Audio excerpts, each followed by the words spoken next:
So hi everyone. I'm Thomas Peng. And this is I'm here to present my paper from exactly 1 decade ago on WES, and which is titled "The Impact of Citizenship on Labor Process." Yeah, it's quite an amusing experience to reread what I wrote 10 years ago, and I genuinely thank WES for this opportunity. So for starters, a little background of this research. This is a part of this paper was originally a part of my MS thesis back when I was an MS student in Tsinghua University in Taiwan. And for this MS thesis, I did a factory ethnography, and my fieldwork was about 5 months long. And the field site was a handbag manufacturing factory. I was there studying labor process and the regulation of everyday life of internal migrant workers.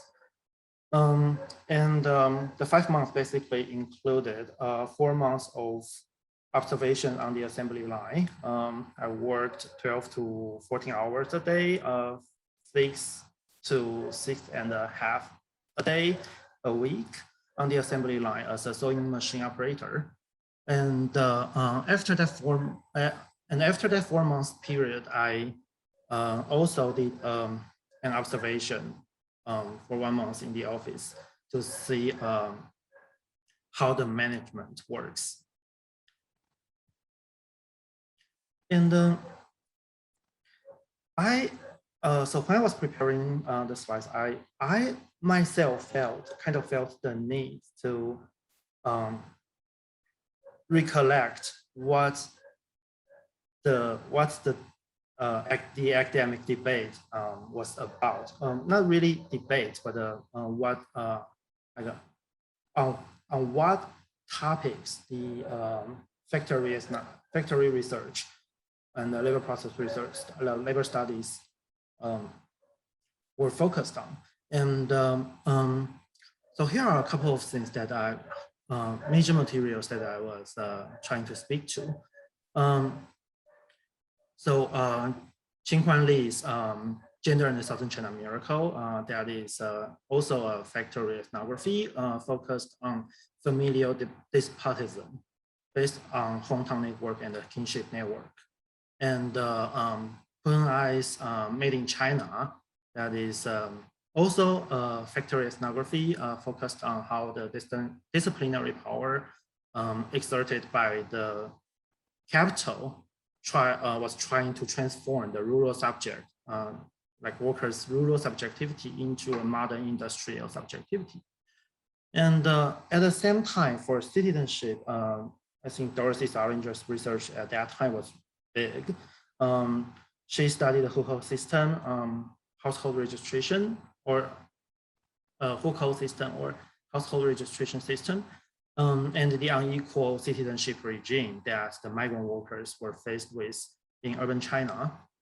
And also, when I was writing my MS thesis, the dormitory labor regime paper on WES just came out, and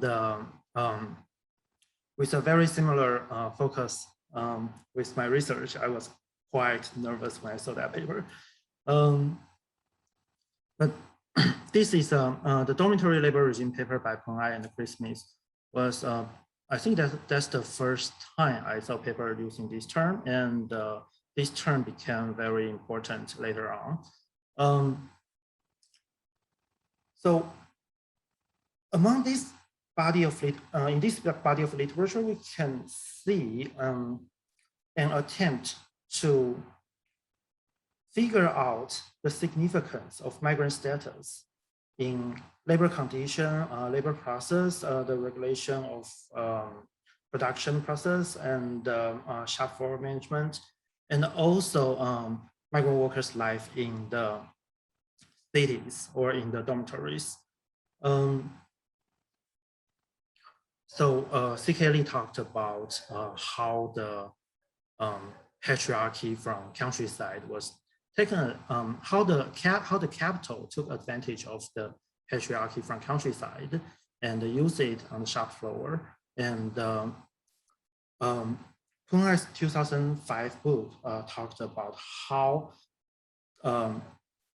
the rural body was thought by the capital as something that it needed to transform. So all this work, more or less, were about how we are to understand why migration, like how migration still mattered after these people, the internal migrant workers, arrived in the cities.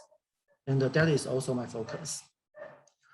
My work, what I was observing was kind of similar to Peng and Chris Smith and Peng paper published in 2007. The guiding question of my research was, what would happen when a large number of workers were accommodated in the dormitory that is just next to the shop floor where they are working on day by day? What will happen when their life is like centralized into this compact geographic area and they are under non-stop surveillance and control by the capital? But I think the start point of Smith and Peng's 2007 paper and my own research were very similar, but in a way, I think the conclusion was quite different in a way, I think. The thing is, whereas Smith and Peng's 2007 paper emphasizes surveillance and control and the really tight control over the people, the workers, from their body to their daily routine, they found a highly flexible, mobilizable labor force that is under total control of the capital, and the control felt strict and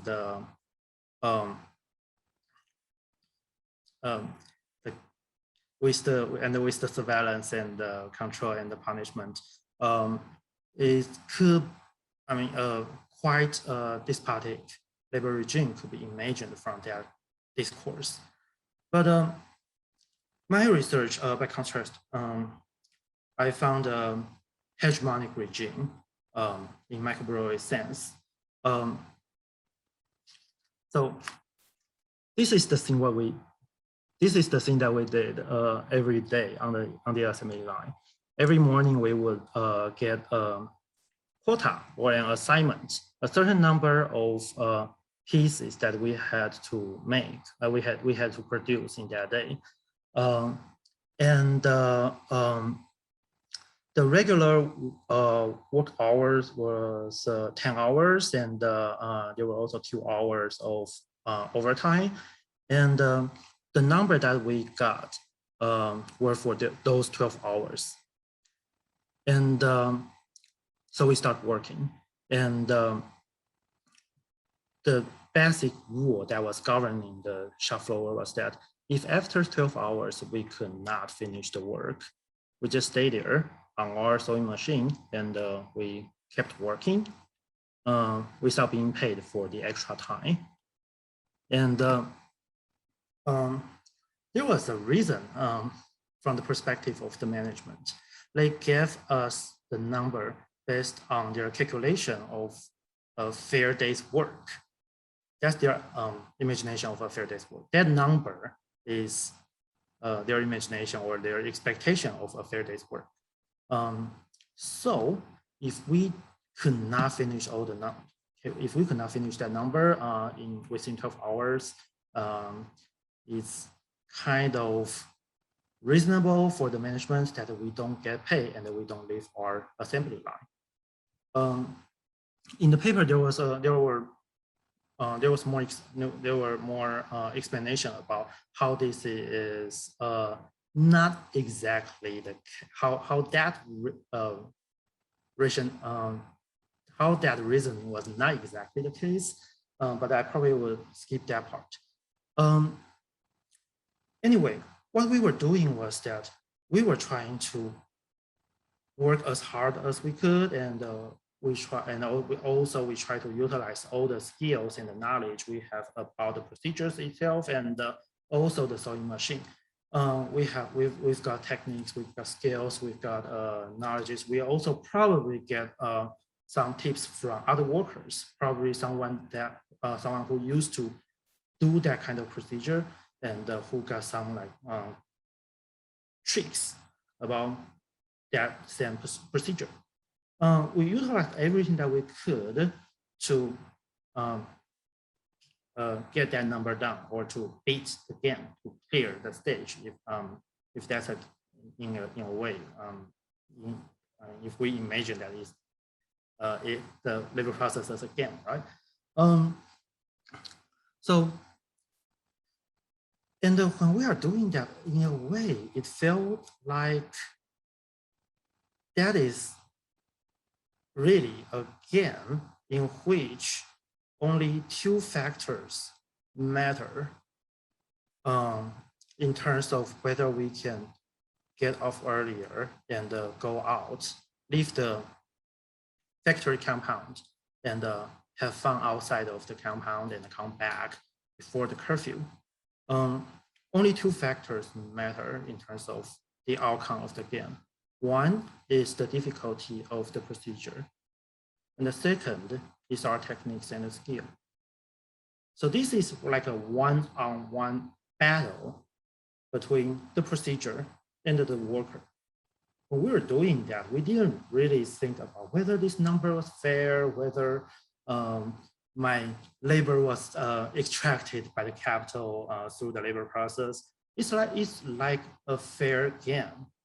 And somehow, if I cannot finish the number by within 12 hours, if I don't get paid after 12 hours, if I cannot go out, and if I'm like totally tired once I step outside of the shop floor, is the only reason for that was that my skills were just not that good.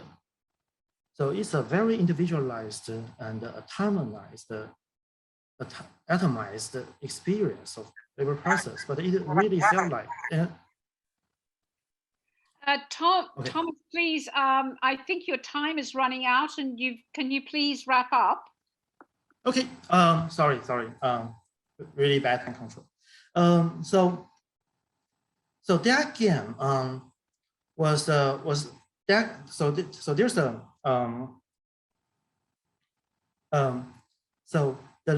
so that game, like one key element of that game was that we wanted to go out.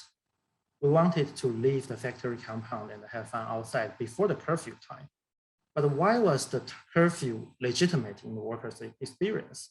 That was because given the discriminative nature of the environments that workers live in, the world outside of the factory was quite dangerous. The local state was not protecting the workers if anything happened to them outside of the factory compound, and oftentimes the local state could even be a source of risk because the police may harass the workers outside of the factory compound. And in this sense, the curfew, the wall, the security guards were actually, in a way, protecting the workers. So workers had a very mixed feelings about the company. Sometimes they will say something like, the company should be harsher. When they complain about the company, sometimes they will say, the company was too weak. It should be harsher. It would be stronger. It should be tougher when punishing the bad people.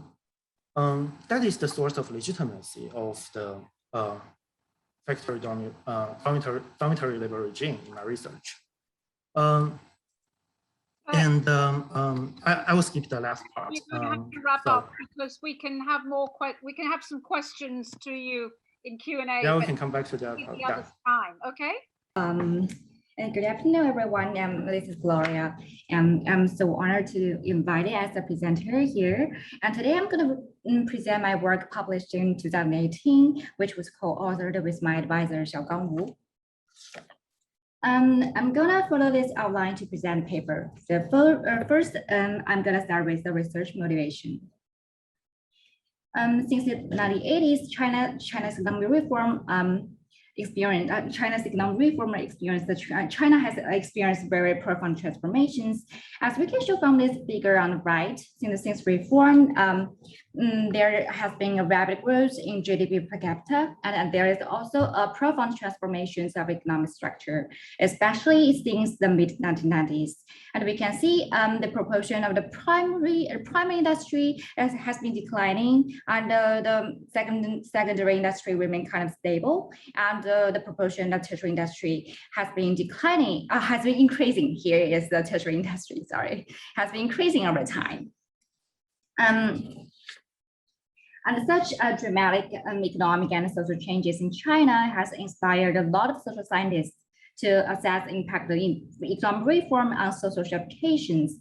So as an important dimension of social stratifications, gender inequality over the course of the China's economic transition did not receive enough attention, I think, at that time. Okay. And Shu Xiaoling and Peng in 2003, they were among the few who attempted to examine the trends in gender earnings inequality in the context of China's market transition. And they found that the gender earnings inequality seems stable kind of over time. Well, as Shu and Peng's kind of analysis only used 2 time points, that is 1988 and 1995. Well, this kind of no change can imply that first there is indeed no change at all, or there may be some fluctuations, for example, like the theoretical functions that like we can capture. What we capture is from, let me see. Okay. So what we capture from probably is from here to here or from here to here. So it seems like no change, but actually they have experienced the theoretical change. Well, the third possibility is that there may be some opposing forces that may drive the gender earnings inequalities in different way. So which altogether will cancel out effects. And this is what we are gonna test in this research. Then why are there gonna be the opposing forces? So let me walk you through the background and get a flavor. Since 1949, the Chinese communist leader Chairman Mao declared the establishment of the People's Republic of China, and the new leaders transformed most of the social, economic, and political institutions to create a socialist society. So under Mao, the work was privatized. The private ownership was eliminated. We can see from the figure on the right. In 1952, the private and hybrid is hybrid enterprises that account for about over 30%, and the self-employment account for about 20%. However, in 1978, these 2 types of ownership decreased to almost 0. You can see the light gray is kind of this here. And instead, the state-owned enterprises become the most important parts of the China's economy.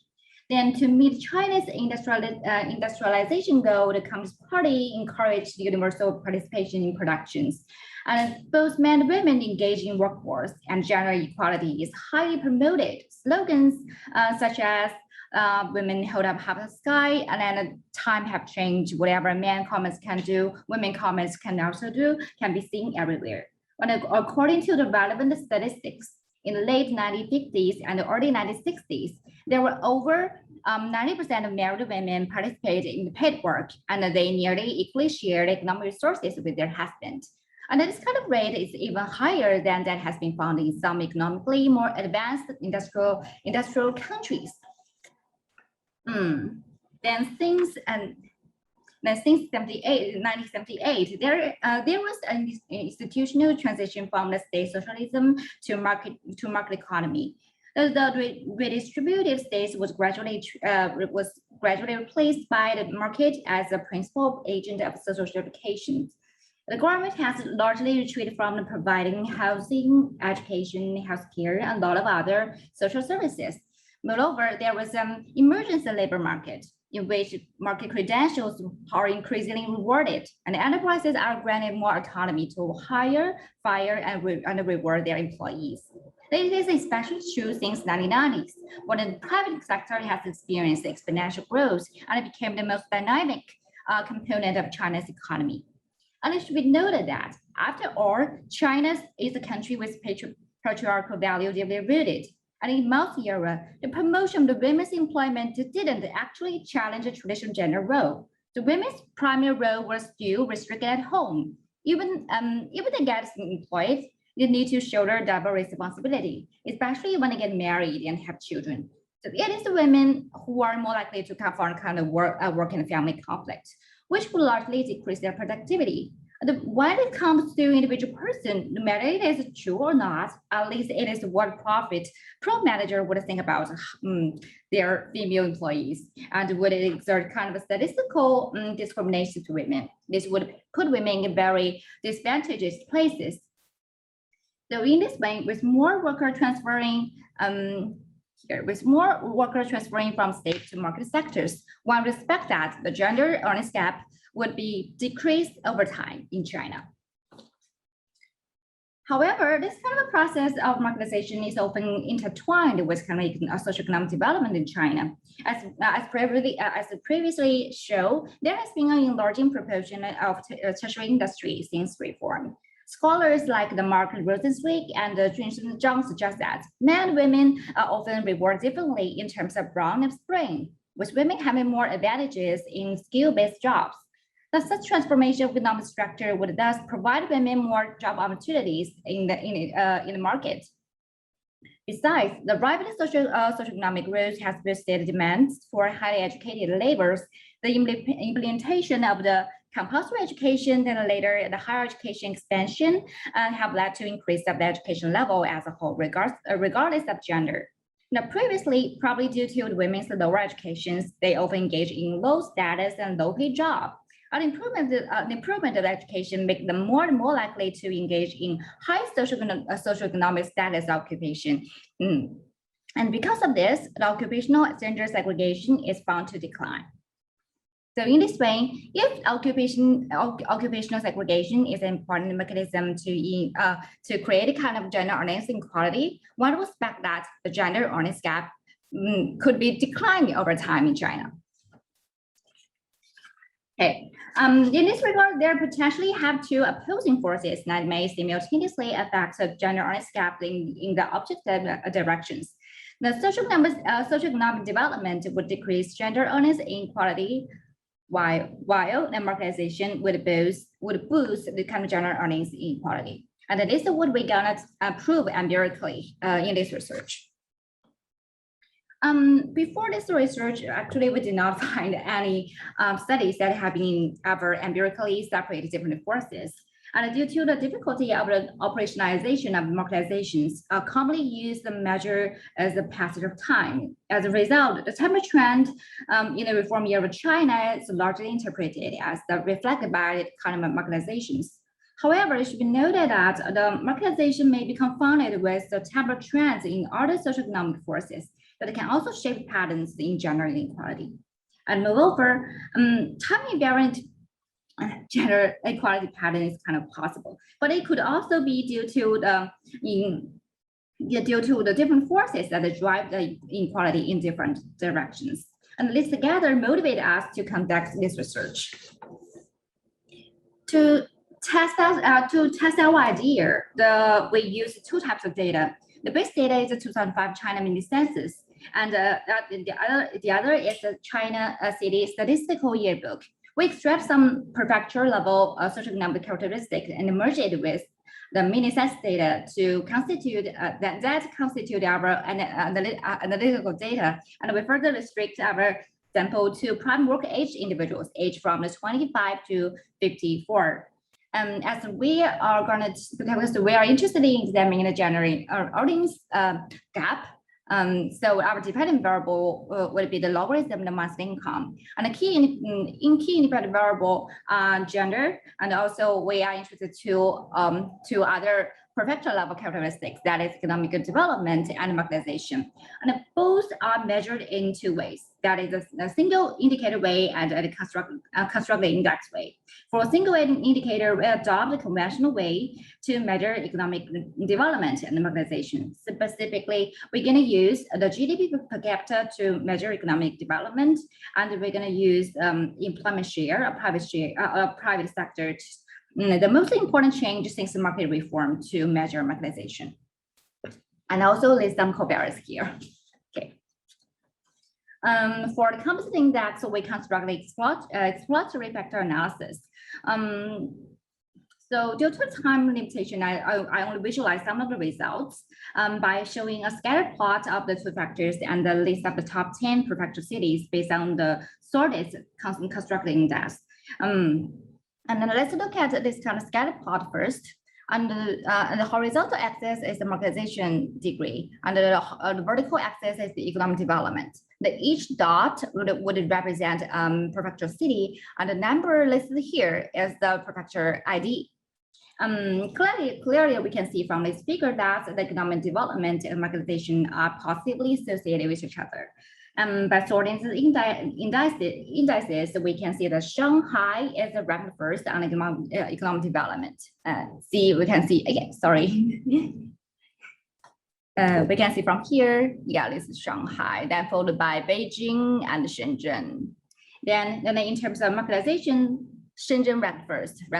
This is Shenzhen. Then followed by Suzhou and Xiamen. This is largely consistent with our cognition of Chinese cities, and to some degree, it also offers some kind of rationale for our analysis. Okay, in this research, we use the regional variation to approximate the temporal trend in 2 dimensions, given the lack of the longitudinal data. Considering the nested data structure, we employed a hierarchical linear model. Specifically, we use random intercept and random coefficient model to conduct this kind of analysis. The level 1 is the individual level model here, level 1 model. Then the level 2 is the prefecture level model. To show the regional variations in general effects and the educational effect, while taking into account the covariance structure of the 2 level models, we allow the level 1 individuals residuals. Sorry, that will like the level 1 residuals and the coefficient of female schoolings vary with economic development and marketization. Okay. This is a descriptive table. The left is the individual statistics. The right is the prefecture statistics. As seen from the table that women here on average earn less than men. They generally have less schooling. They are more likely to work in governmental or public institutions here, and they are more likely to work as a service worker. Okay, let's move to the hierarchical linear model, and our primary focus are these 2 interactions. Then here we also control 4 interactions between the schooling and marketization, and schooling and economic development. Is to show the robustness of the gender interactions when taking account varying return to schooling associated with the marketization and the economic development. Okay, then the main effects here, the gender effects without interactions. That means the fact the kind of effects of gender when the degree of economic development and marketization is 0. So to show how gender on its gap would vary by the regional development, we should look at both main effect and this interaction effect. Clearly, we can see that when the degree of the economic development and marketization hold at 0, women earn less than 1. This is what the effects tell us. Then we'll further look at the interaction effects here. Then as the region become more marketized, women become more disadvantaged. here become more disadvantageous. This being said, the gender earnings gap tend to increase. Then in the middle, let's look at the other interactions here. As the region become more and more economically developed, the gender earnings gap would decrease. To present the results more intuitively, we draw this figure. From this, so this is consistent with the results I presented earlier. That is, the economic development is associated with the decreasing gender earnings gap, whereas marketization is associated with the increasing gender earnings gap. Well, these are our conclusion. Incidentally, prediction on how marketization will affect gender earnings gap are consistent with the temporal trend identified by Professor Junsen Zhang, who is an economist during this kind of specific period from 1988 to 2004. Therefore, we further conclude that the marketization is the main driver that drives the changing gender earnings inequalities since economic reform. Okay, still, this kind of paper has some limitations. We'll see further discussion, and particularly on the measurement of the concepts, like the economic development and democratizations, and the explorations of other dimensions of relational variations, for example, like the occupational segregation and more direct tasks of family-related events that may affect women's position or status since the market reform. To respond some of the limitations, I also had another 2 papers published. As our previous argument of economic development rests on the occupational segregations. So in our first paper, we directly measure occupational segregation and put it in the analysis. Then when framing this kind of marketization hypothesis, we argue that with women's kind of caring role is a major predicament to their career development.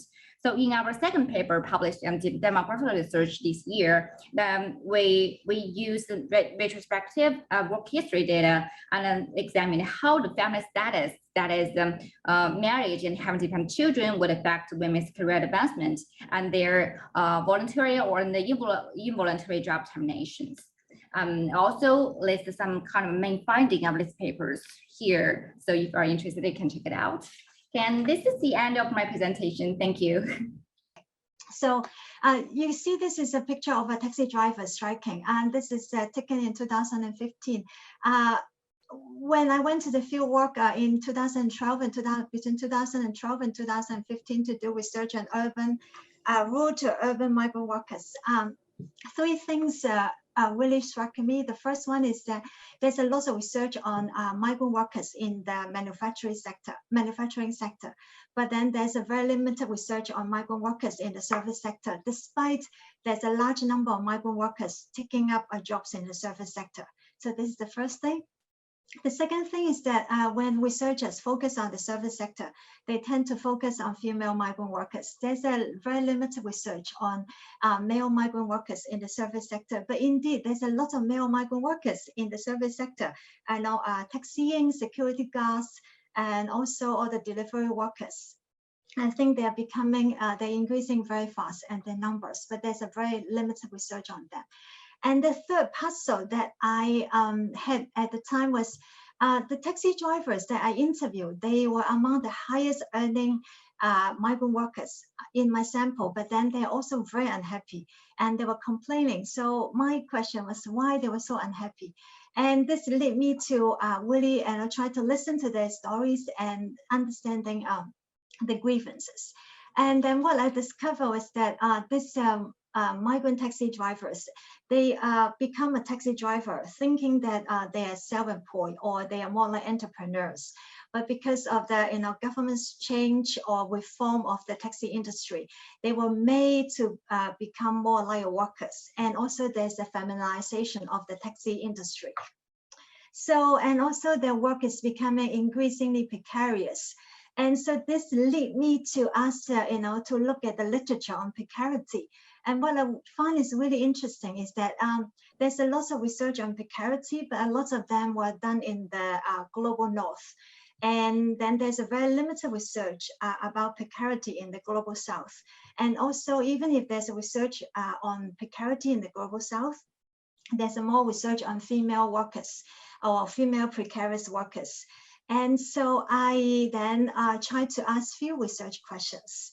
The first one is I try to understand, for example, how the state regulation and market reorganization of work affects working conditions, and also the livelihood capacity of workers in the global south, and how has precarity defined as workers' loss of control over working conditions, and also their increasing financial insecurity have been experienced by workers and intersects with other axes of inequalities.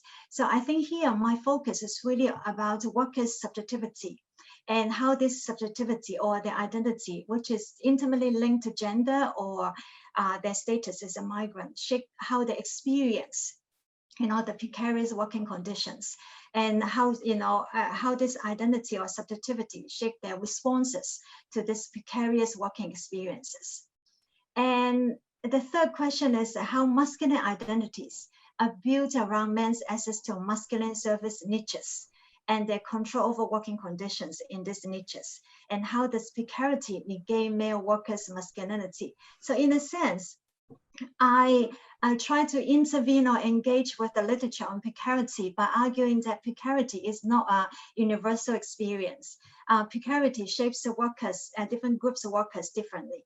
How female workers experience precarity will be different from how male workers experience precarity. We have a lot of research on how female workers experience precarity, but let's look at how male workers also experience precarity. So the goals of my research are really threefold. I want to look at the relationship between masculinity and precarity. I want to also understand workers' agency and their experiences of precarious employment. And I also want to understand the role of the state in deploying precarity as a mechanisms of labor control in the name of macro developments and national modernization in the global south.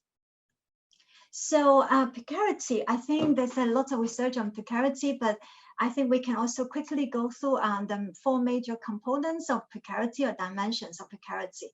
The first one is employment insecurity. The second one is the loss of individual or collective control over working conditions. The third one is poor pay. And then the last one is the lack of state protection against unfair treatment. So precarity in the global north, there's a lot of research. I think the research on precarity really dates back to the 1960s when labor scholars started to talk about secondary labor markets, flexibilization. But in a sense, precarity in the global north really reflects a long-term infrastructure developments of capitalism, and how that's the restructuring, this is structure changes is making making workers working conditions more insecure, and also it's also about the failing of the state in providing us safety nets for workers. So in a sense, the state is not the major culprit of precarization in the global north. It's really rather the market reforms which leads to precarization. But what I'm arguing is that in precarity in the global south is quite different, because and the states in the global south, they have historically lacked both the economic resources and also the political power to function as a welfare states. But then they have refashioned themselves as developmental states, drawing their legitimacy from actively promoting and sustaining economic development. So what is really interesting is that what I observe in China, I argue that precarity is often a result of state policies. So in the north, in the global north, the state was blamed for not intervening to prevent capital from making workers very precarious. But in the global south, using China's experience, what I'm arguing is that indeed the workers' precarization is a result, direct result of state policies.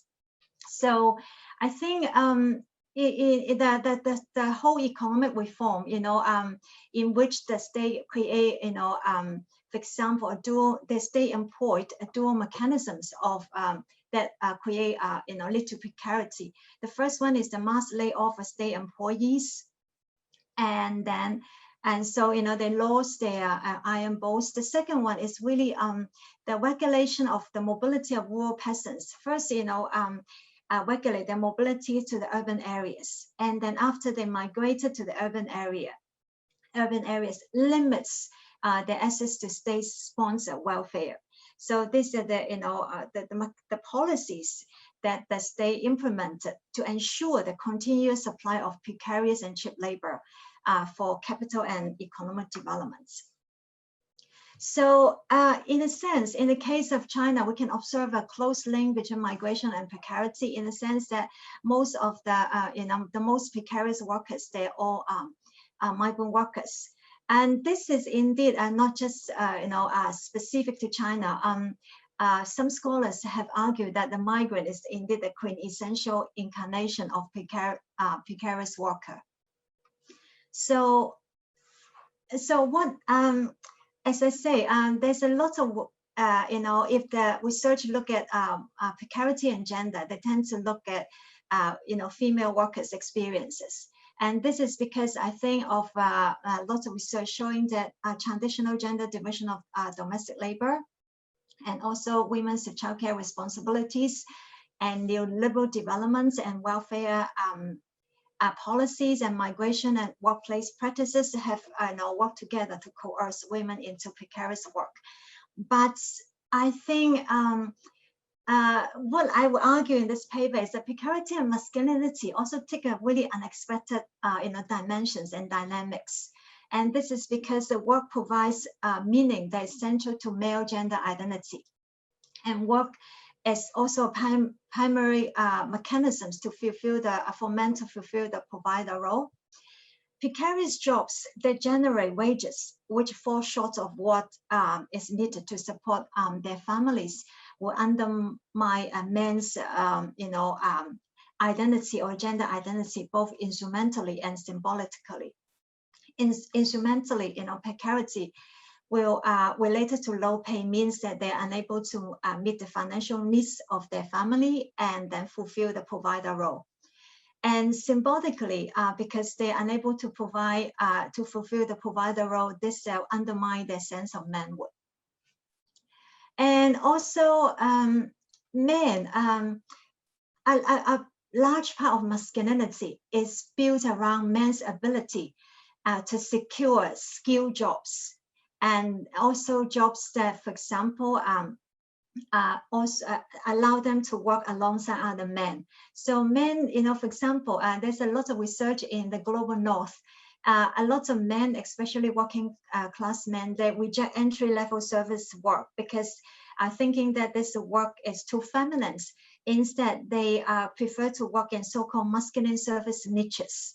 That is, work is dominated by men and also requires skills that are considered masculine, for example, driving and taxiing and security guarding. And so these jobs provide men with the space to demonstrate their masculine attributes of physical toughness, technicality, power, control, and authority. But what is interesting is how about if the work, this masculine, service niches, the organization of work in these niches are changing, or these niches are being, feminized in a sense that they're being subject to the same type of control that female workers in service sectors have been subject to. And so how would this men experience this feminization of this masculine service niche? And how would they respond to this, precarization and, feminization? So what is interesting is about taxiing is that, as I say, taxi drivers, they, in my sample, the taxi drivers, they're the highest earning workers, compared to other service workers, compared to manufacturing workers, even higher than construction workers, but they're very unhappy. And the reason is because a lot of them enter the industry thinking that they're self-employed, and also they're the entrepreneur, they're, doing their own business. But then the states, the government's policies changed this since the early 2000 or late 1990s. Because the government introduction of so-called measures for the administration of the urban taxis. And also they, under this law, the government started to gradually scrap individual taxi operators. So taxi drivers are not allowed to operate as individuals. They, all the license were given to taxi companies, which are either state-owned or companies with some special guanxi connections with local governments. And taxi companies, they require workers to hand in to sign 5 years contract with the company, and then the workers have to pay a high deposit, and also 50,000 yuan, also a monthly fee of around 8,000 to 10,000 yuan a month.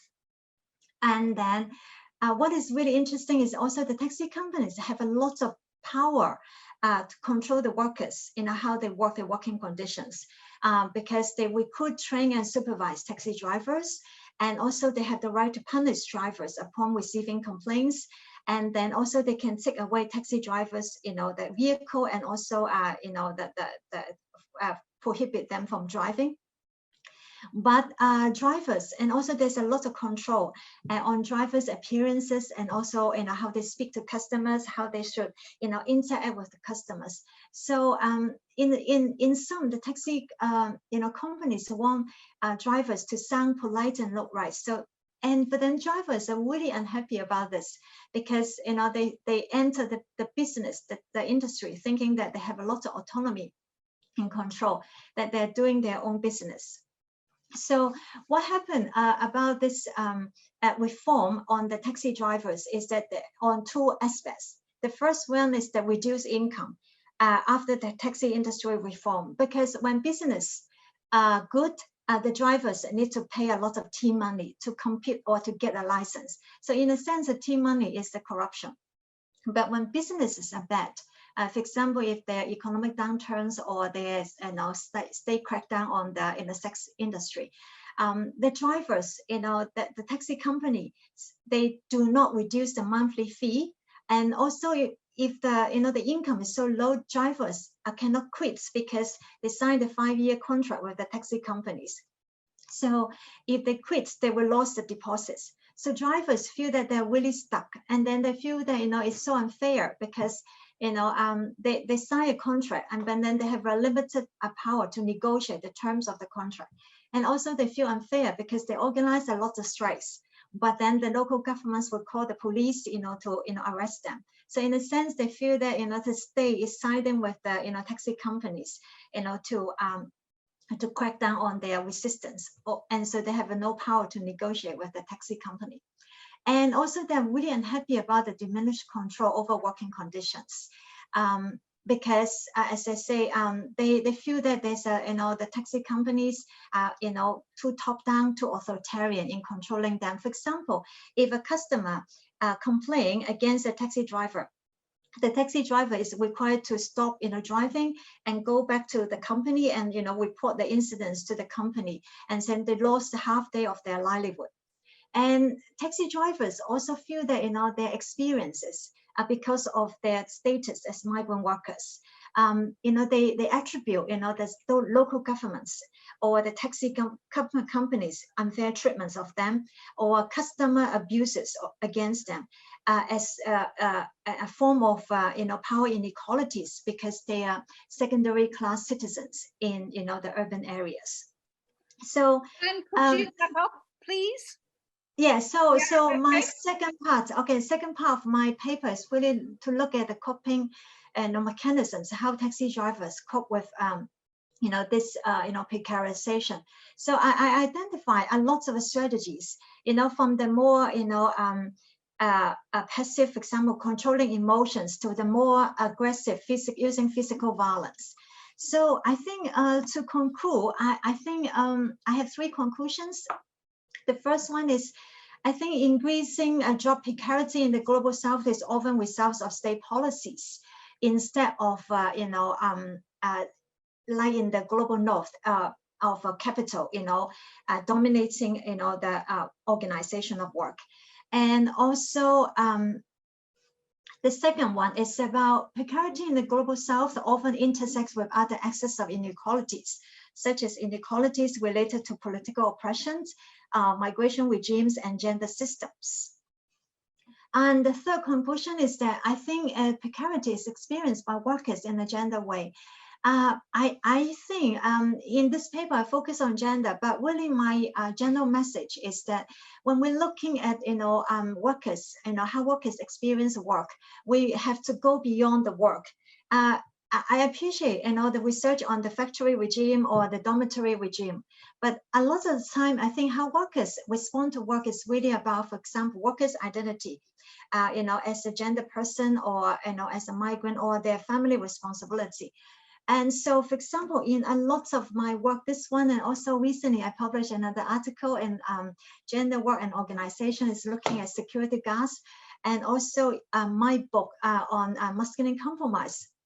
A lot of findings that consistently pointing to that how workers respond to exploitation in the labor process is really related to their identity, or their responsibilities towards their family. So thank you very much for listening to my presentation, and I'm sorry for overrunning.